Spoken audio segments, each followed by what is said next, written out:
சற்று முன் மகாராஷ்டிரா அரசியலில் திடீர் திருப்பம். ஏக்நாத் சிண்டே அதிரடி கைது. தலைகீழாக மாறிய மகாராஷ்டிரா அரசியல் களம்.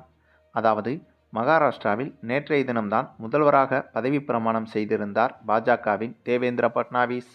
கடந்த 12 நாட்கள் போராட்டத்திற்கு பிறகு ஒரு வழியாக மகாராஷ்டிராவில் முதல்வர் பொறுப்பேற்றிருக்கிறார். ஏனென்றால் என்னதான் இந்த தேர்தல் முடிவுகள் கடந்த மாதம் 23ஆம் தேதியே வெளியாகிவிட்டாலும் கூட கடந்த 12 நாட்களாக மகாராஷ்டிராவில் முதல்வர் யார் என்ற முடிவிற்கு பாஜக கூட்டணியால் வர முடியாத சூழல் ஏற்பட்டது. ஒரு பக்கம் பாஜகவின் தேவேந்திர பட்னாவிஸ் தனக்குத்தான் முதல்வர் பதவி வேண்டும் என்று அடம்பிடித்தார். மற்றொரு புறமோ ஏக்நாத் சிண்டே தனக்குத்தான் முதல்வர் பதவி வேண்டும் என்று அடம்பிடித்தார். ஆக இவர்களின் போராட்டம் கடந்த 12 நாட்களாக நீடித்து வந்தது.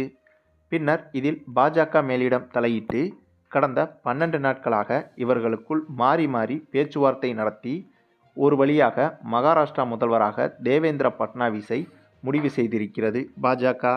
அதனைத் தொடர்ந்து நேற்றைய தினம் நல்லபடியாக பதவியேற்பு விழாவும் நடைபெற்று முடிந்திருந்தது.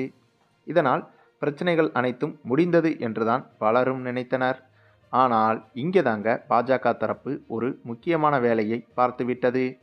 ஆமாங்க, தற்போது மகாராஷ்டிராவில் தனக்குத்தான் முதல்வர் பதவி வேண்டும் வேண்டும் என்று அடம்பிடித்து வந்த ஏக்நாத் சிண்டேவை காவல்துறையினரை வைத்து கைது செய்ய முடிவெடுத்துள்ளது பாஜக.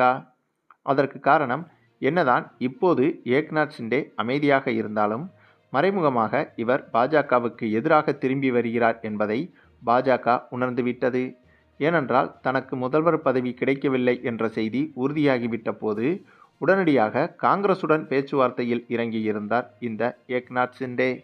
இதனால் இவர் எப்போது வேண்டுமானாலும் பாஜக கூட்டணியிலிருந்து விலகி காங்கிரஸ் கூட்டணிக்கு ஆதரவு தெரிவிப்பதற்கு வாய்ப்புகள் இருப்பதாக பாஜக சந்தேகித்திருக்கிறது. இதனால்தான் இப்போது அமலாக்கத்துறையை ஏவிவிட்டு ஏக்நாத் சிண்டேவை கைது செய்ய பாஜக மேலிடம் முடிவு செய்துள்ளதாக தகவல்கள் வெளியாகியுள்ளது. இப்படி செய்தால் மகாராஷ்டிராவில் ஏக்நாத் சிண்டே பாஜகவுக்கு எதிராக திரும்ப மாட்டார் என்றும் கொஞ்சம் அடக்கியே வாசிப்பார் என்றும், ஆக அதை கருத்தில் கொண்டுதான் இப்போது ஏக்நாத் சிண்டேவுக்கு எதிராக பாஜக மேலிடம் திரும்பிவிட்டதாக சொல்லப்படுகிறது.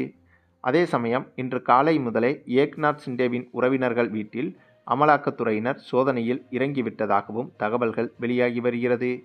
இந்த சோதனை என்பது வெறும் மிரட்டல்கள்தான் என்றும் சொல்லப்படுகிறது.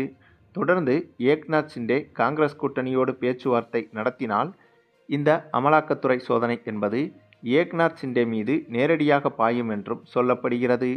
ஆகவே இதை புரிந்து கொண்டு காங்கிரஸ் கூட்டணிக்கு போகும் எண்ணத்தை ஏக்நாத் சிண்டே அடியோடு மறந்துவிட வேண்டும் என்பதற்காகவே இந்த பயமுறுத்தும் வேளையில் பாஜக இறங்கியுள்ளதாக தெரிகிறது.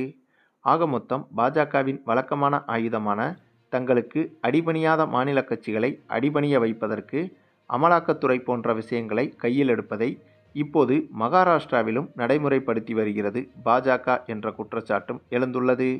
சரி, இது குறித்த உங்களுடைய கருத்துக்களையும் கமெண்டில் தெரிவிங்க. மேலும் இந்த வீடியோ பிடிச்சிருந்தா லைக் பண்ணுங்கள், மற்ற அனைவருக்கும் ஷேர் பண்ணுங்கள், மறக்காமல் நம்ம சேனலை சப்ஸ்கிரைப் பண்ணுங்கள்.